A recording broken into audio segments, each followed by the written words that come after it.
Back in 2009, um, uh, when I was pastoring a church up in Northern California, the church was located in Palo Alto. In Palo Alto, I don't know if you guys know, it's where Stanford University is. And it's actually a very, very wealthy neighborhood. And I couldn't afford to live there, so I lived in a poor neighborhood, but our church actually was there. And a lot of my church members were pretty wealthy, and they lived in that area. And one of the things that happened during the year 2009 was at the local high school near our church, which was Gunn High School. And I don't know if some of you have heard of it or not, but this high school is ranked in the top 5 in California every year, public schools. It's ranked in the top 20 in the nation every year. And just academically, they just push. But in 2009, beginning in about the late January, beginning of February, there was a series of suicides by students from that school. There were actually 4 from end of January to October. And what happened is that the first student was just under so much stress and strain that they wrote a little note saying, I just can't handle all the pressure, and I don't feel like I'm loved, and all I'm pushed is to do more and more and more, and I just can't handle it anymore, I don't want to do it anymore. And what this young man did was that there's a railroad crossing near the church. It's actually right off the road. You go straight on a road towards the high school, and there's a railroad tracks there. It's called Caltrain, goes up and down there. And he waited for a train, and then he stepped out in front of it. And so obviously it was a huge to-do. And the scary part is that they had all the counselors at the school, and they had all the stuff where they were talking with all the students and seeing where they were. And all the parents from our church were taken aback because all the kids knew who that was. And they were all talking with their kids, are you okay? And how are you doing with school? How's the stress in your life? But the crazy thing was a couple months later, another kid did it. And then a couple more kids tried it, but they failed. They didn't die, but they just, they were in the hospital for months and months and months. But at the end, by the end of October, four kids from that same high school, that one high school, committed suicide by stepping out in front of a Caltrain, of a moving huge train. At that time in October, I remember our church got involved as well, and all of our kids knew who these kids were. And there was a 24-hour watch set up at that specific railroad crossing. And parents and community leaders, and I spent a shift before, and you'd stay there from 2 to 5 hours, and you'd just sit there on a chair so that when kids were walking by, you just kind of look at them. And honestly, that actually stopped this rash of suicides, because it was interesting, but the kids at least felt like somebody cared enough to actually sit there. There was somebody that said, we don't want you to do this. When they were writing articles about this, when they were discussing this in the community, what they came up with, the common point was not any kind of family background, or they're having terrible family background, but the common point was that these kids at some point somehow lost hope. They had a sense of despair, a sense of hopelessness. And they thought in their youthful young age, they thought, life can't get any worse. Little did they know, right? They didn't really know much. And in that emotional moment, they thought it was kind of cool. They thought it was glorious. They thought that somebody else had done it. They thought, maybe that's the answer. Maybe that's the way out. And they took their lives. What happens to us? What do we do? Where do you turn when it seems like it's hopeless, when there's a dead end, when life is just full of despair? What do you do? Do you just trudge on? I hope as adults we're a little bit better on that area, but there's going to be coming along things that it just seems overwhelming, and you cannot even bear or stand up underneath it. There will be so much stress put upon you, you'd rather run away. You kind of want the mountain to fall upon you, the earth to swallow you up. You sometimes even wish I'd never been born. Trust me, I've been there too. But there were some youth, and this story is actually about youth. These are young men in their teenage years. They're not more than 19 years old. They're probably 16, 17, maybe as young as 15 years old. And they're faced with this dilemma. They're under this ruthless king. They've basically seen their nation. I don't know if you can imagine this, but say our nation all of a sudden was ruthlessly conquered, and we saw people dying and taken away and just abused before our eyes, and then we as young men or women, we're taken away to this foreign country where we neither speak their language, know the culture, or anything, and we're taken as slaves. And because maybe we're bright or smart, they take us as the best of the best. That's what these young men were. And they were taken into the king's court, and they were saying, we're going to raise you up to serve this kingdom. And the way it's going to be is we're going to raise you up to be wise men. But it was a very vicious, he was a ruthless king, Nebuchadnezzar. If you didn't please him, then he said, kill that guy. If you didn't do what he thought was, really well, he just forgot about you, and that would be a good thing. But if not, if you did something or you failed in some task, he was ruthless, and you would be facing execution in some way, shape, or form. And so the context of this passage in Daniel chapter 3 is there's these 4 youth from Israel, and the Babylonians had conquered it, and they had taken all these young men, the good-looking, intelligent, the cream of the crop. They brought them in, and Daniel had actually convinced these other 3 brothers and said, hey, we serve a different God than they do, the idols that they serve. And so now let's talk with the guy that's over us and say, test us. Just give us bread and water. We don't want to eat that food given to the idols. And we're not so much talking about idols and food and all this stuff, but what they had somehow was something very, very important in a hopeless situation that you and I need to have. You need to have something that's bigger than that situation. You need to have something that's greater than the difficulties that you face. It can't be something in and of yourself, because you have no control of that situation. And what they had was they believed in a God who was faithful. One of the great, great heritages that we get from Judaism and from the nation of Israel is that they believed that God cared for them as a people, that God was going to be faithful to them, that God would deliver them, that God would not let them always be under suffrage, under bondage, that God would, pull them out somehow. And they had this strong belief, and these young men had it inculcated in them as well. And so they refused to worship idols. And that overseer said, wait, I'm only going to test you for a little bit, because if you are worse than all these other youth that are eating the meat and all the good food, then I'm going to get killed. Everybody was just afraid of being killed because this king was basically ruthless. That's the way he ran his kingdom. Do what I want you to do and do it well, or die. And so Daniel convinces them, and they're wiser, and they're more healthy, and they look better than everybody else. And so the king recognizes that somehow God's favor is upon them, and so he brings them in, and he starts training them up in the elite academy. And then what happens is in chapter 2, the king has a dream, and he calls all his wise men, and you know what he says to them? He says, I've had a dream.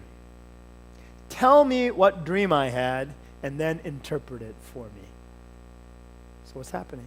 He's saying, if you cannot tell me the dream and you cannot interpret it for me, then face the consequences. And all those wise men said, oh, king, you're great. Tell us the dream, and then we'll interpret it for you. Now think about that very carefully. If the king tells you his dream and then you interpret it, well, that's not that hard. I mean, you and I could make up something kind of plausible if someone said, your life is on the line, here's the dream, interpret it for me. I mean, you could come up with something. But when they say, tell me what dream I had, I'm not going to tell you, and then now interpret it for me, that's a test of whether or not you truly are a wise man, or you truly are able to see beyond the human, just sight and wisdom and vision. And so they said, we can't do that. Nobody can do that. That's basically what they said. And then the king said, well, then you'll all die. I need better wise men than that. So they were all under the sentence of death, including Daniel, Shadrach, Meshach, and Abednego. And what happened is that Daniel began to pray and fast, and then he said, God, would you reveal, because I know you're the one that gives dreams. And then he sent word to the king and said, I now know what your dream is. And he went to the king and says, stop the death sentence of all these people. God has revealed it to me. My God has revealed it to me. And he says, the dream that you had is of the statue made of different parts, gold, bronze, iron and clay and all this stuff mixed in. It was different sections. And then he explained that these are the different kingdoms and that are going to come after you, and how they're going to get weaker and weaker and brittle and brittle. And the king said, that's exactly what I saw. And so Daniel came to a revered position.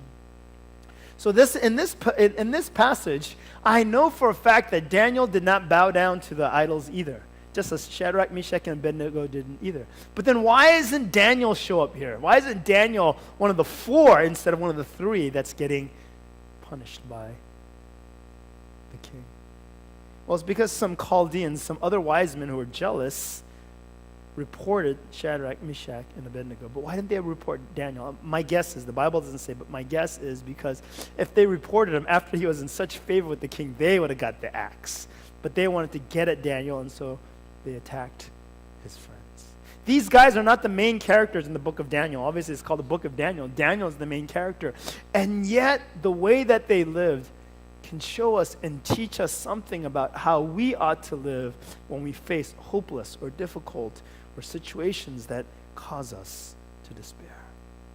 The first thing that I want to point out to you is that if you do not know God, if you do not have something that's bigger than life and death, that's bigger than every problem that you face, then there is no place of hope. See, faith is only as great as the object in which you place the faith. If your faith is in money, depending on how much money you have, that's how much security you have.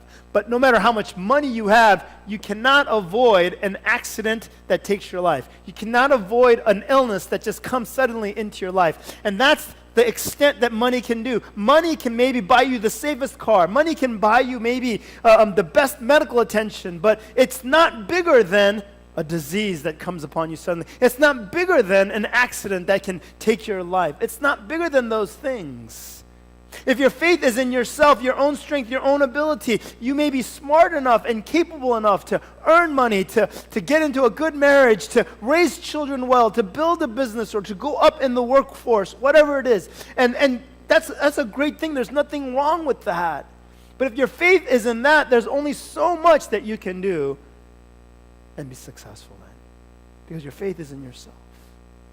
See, our faith as Christians is a faith in a loving God. But here's the thing about the loving God that the Bible makes clear. If you read the Bible carefully, if you read it continuously, what you find is a God who pursues people, who is chasing after us, and who faithfully says, I will never leave you or forsake you if you will just be mine.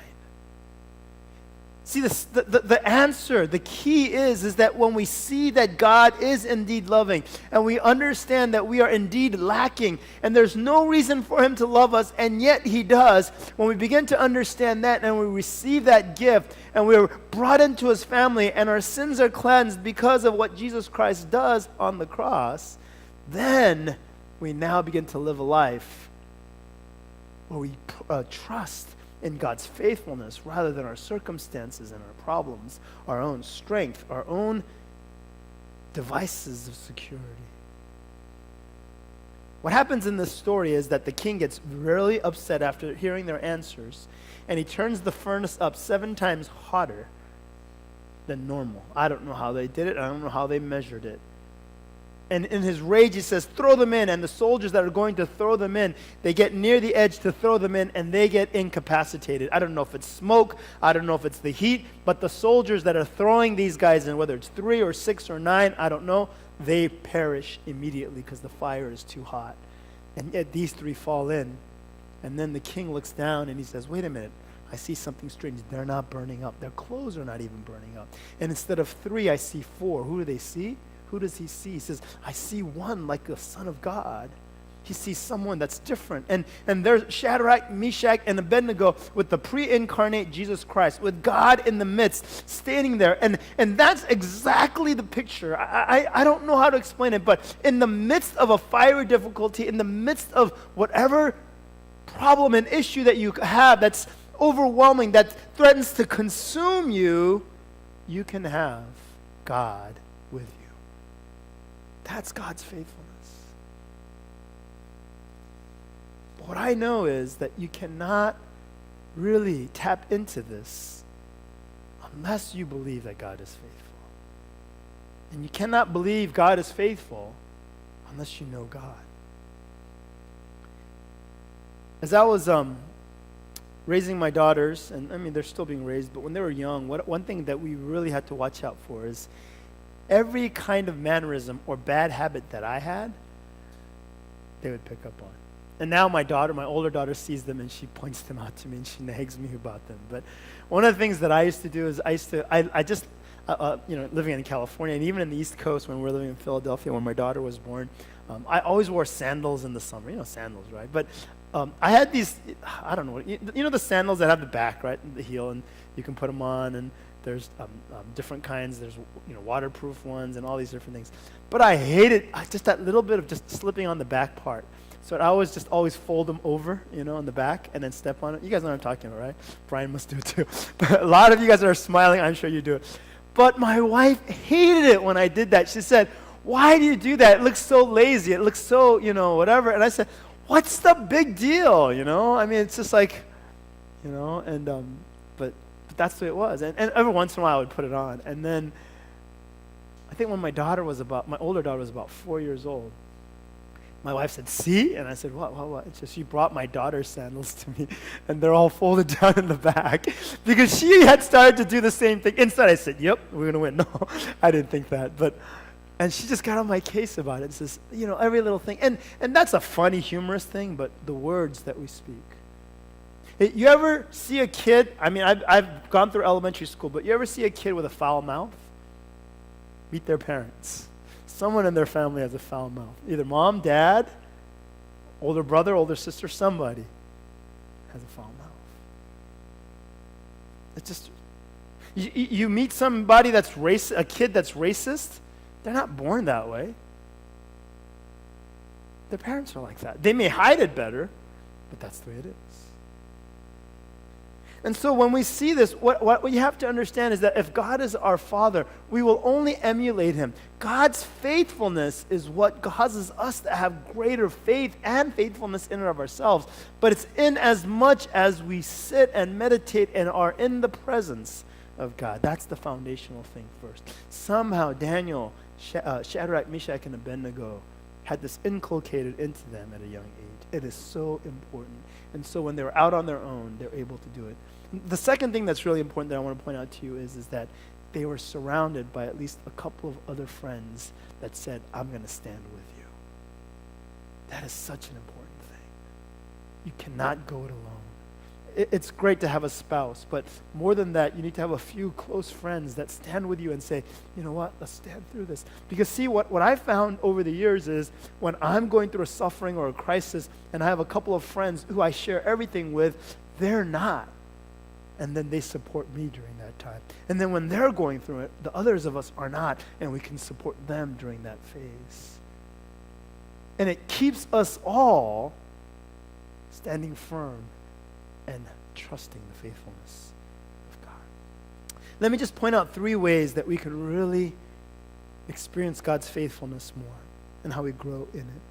The first thing I want to point to comes out in verse 16. Shadrach, Meshach, and Abednego, after they hear the threat of the king, if we don't bow down to this idol that he made from his dream, it says, "King Nebuchadnezzar, we have no need to answer you in this matter."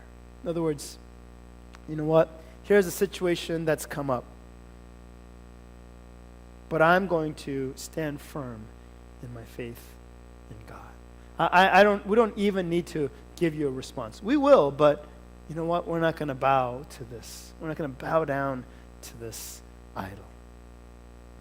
You know what I find what a lot of us do is that we feel the pressure to go a certain way. There's going to come a time when God says, "This is true. Here's how you ought to live." And there's going to be a temptation to kind of compromise or do something a little less than that. And that's what they are. And at that point, what they're saying, what they're declaring is, no, that may seem easier. That may seem better. That may seem the way that we can live and survive. But no, we're not going to do that. We're going to stick with God. And it's going to look strange from the outside. Why are they choosing death? Why are they choosing suffering? Why are they choosing to be poor? Why are they choosing, for the sake of their own integrity? Why are they doing that? Right now there's Christians all throughout the world, and we hear more about it because of all how connected we are, but we hear about ISIS, we hear about all these Christians in some countries, that they're very literally, their lives are being threatened. You're going to believe in God, you're going to worship God, or you're going to turn away, otherwise we're going to kill you. And we see images and pictures and videos, if we want to, of them being executed sometimes.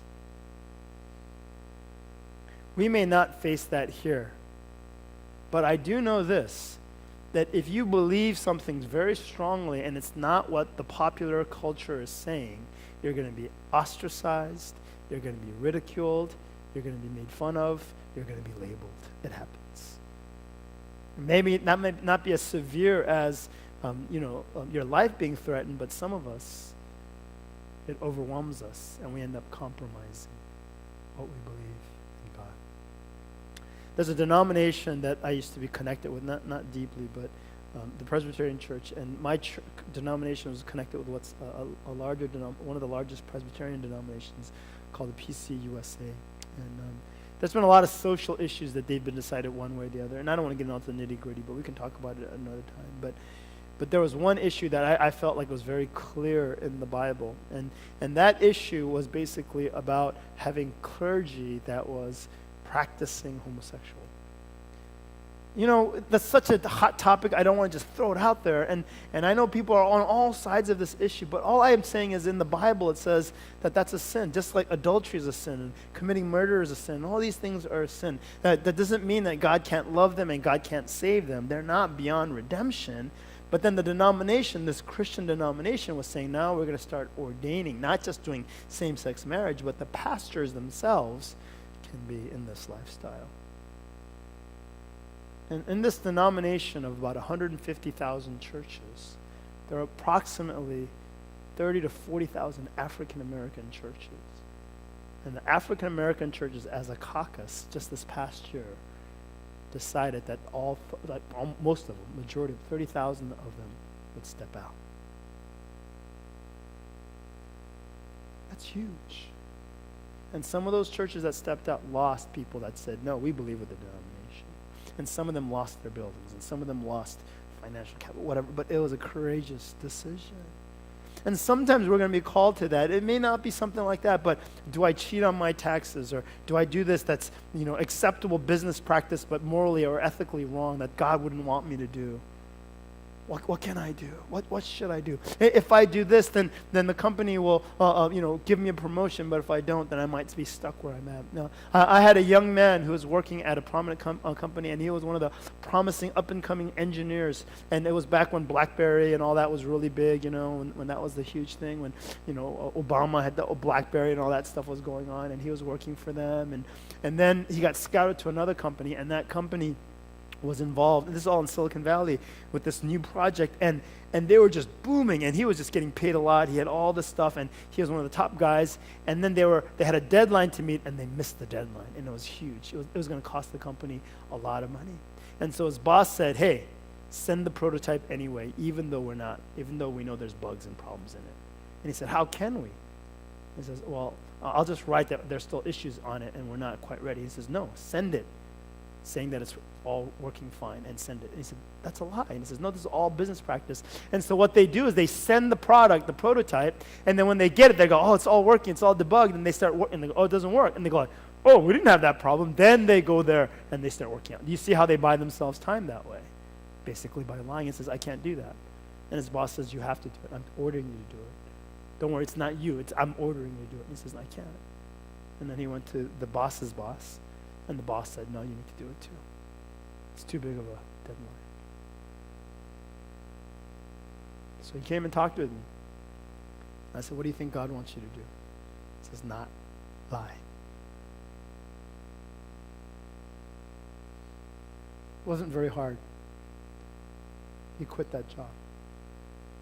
He just stepped down. They still got somebody else to go and do that.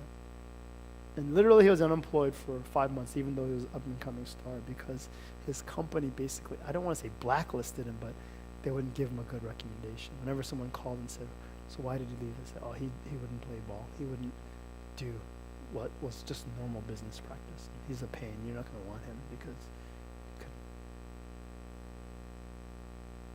But after 6 months, he got scouted by a company.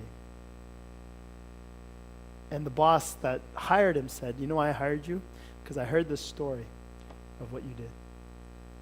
And I figured out that you did it because you're a Christian, huh? He said, yeah, I want people like you in my company. And so he went from here down, and then all of a sudden he went really high. I don't want to say too much, but into a very established company. But it was the most miserable 6 months, and I felt guilty. I was like, oh man, I lost him his livelihood, and I knew that was the right advice.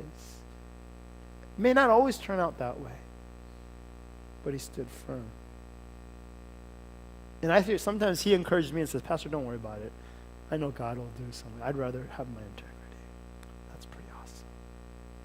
The second thing that comes out is in verse 17. He says, if God is going to put us to this test, he is able to deliver us from a burning fiery furnace, and he will deliver us out of your hand, O king.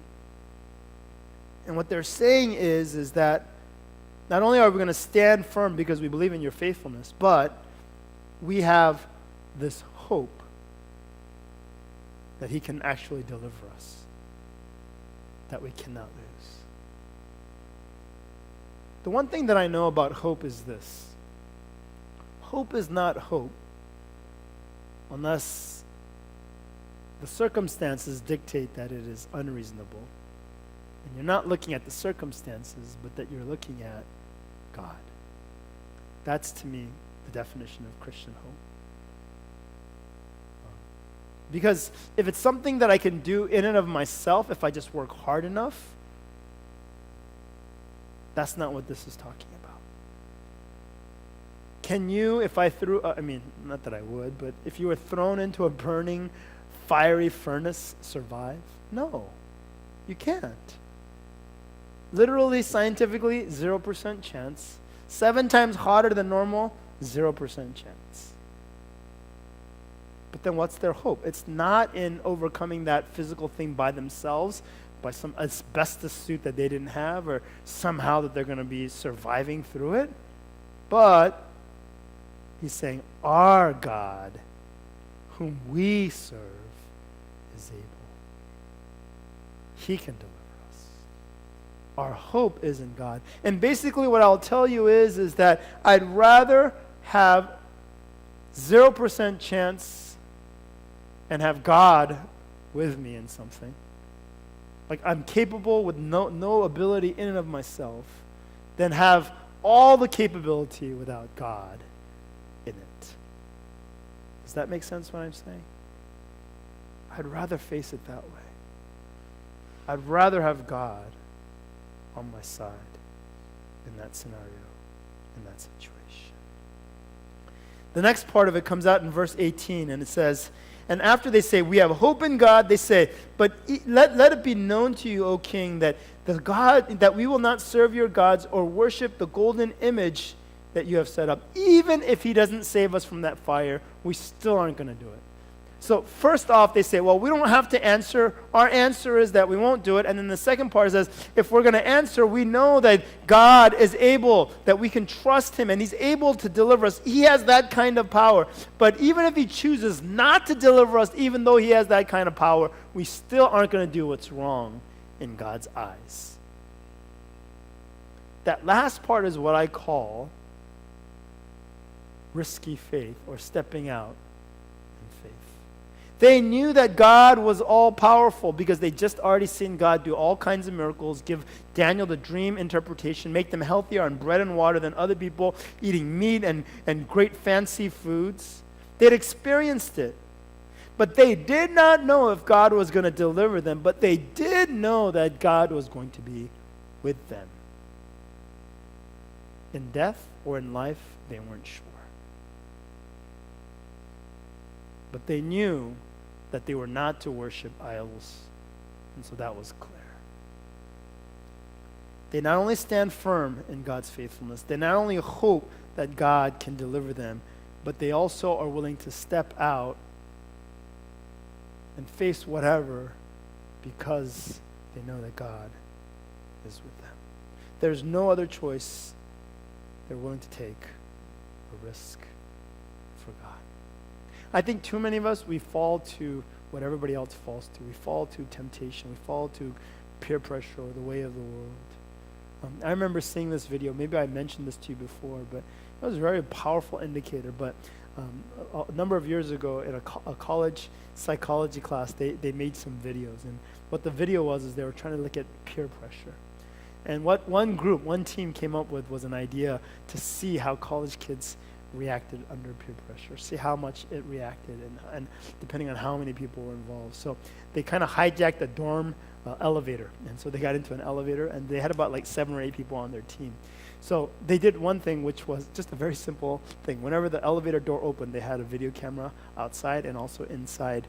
And what they did was whenever that elevator came down and opened up, there were either 1, 2, 4 or 5, or all 7 of them in that elevator. And what they had was each time the door opened, would have a number of people from their team in it, they all would be, instead of, like when you go into an elevator, you face the elevator doors, right? So instead, they all faced the back of the elevator, so that when people got into the elevator, they wanted to see.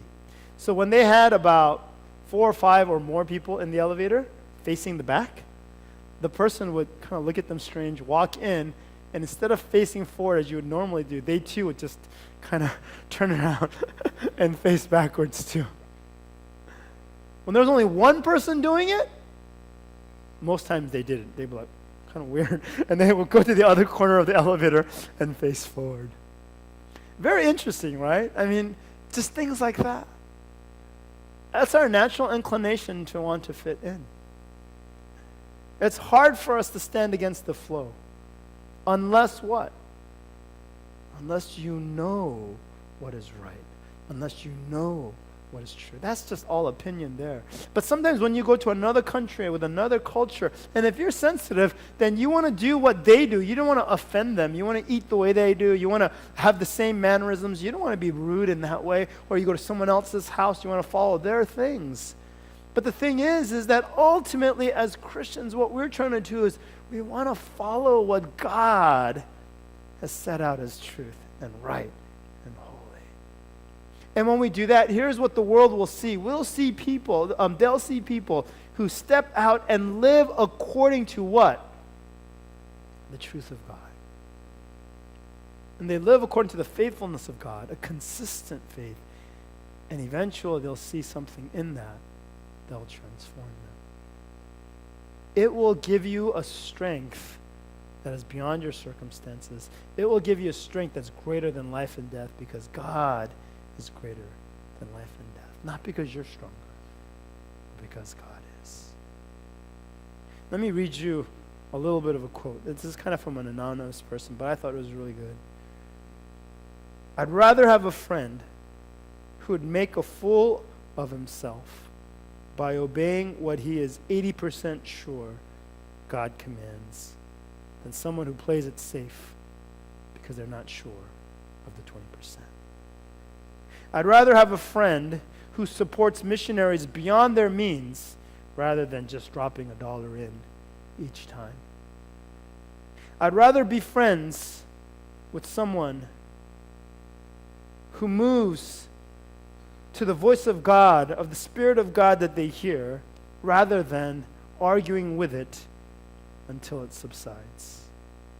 I'd rather be with someone who puts their full weight and steps out in faith on the promises of God instead of getting mired in theological discussions of why we shouldn't do anything. I'd rather be friends with someone who trusts in the faithfulness of God and all the riches and all the wisdom and all the giftedness that they have. I want to encourage you. It's not an easy thing.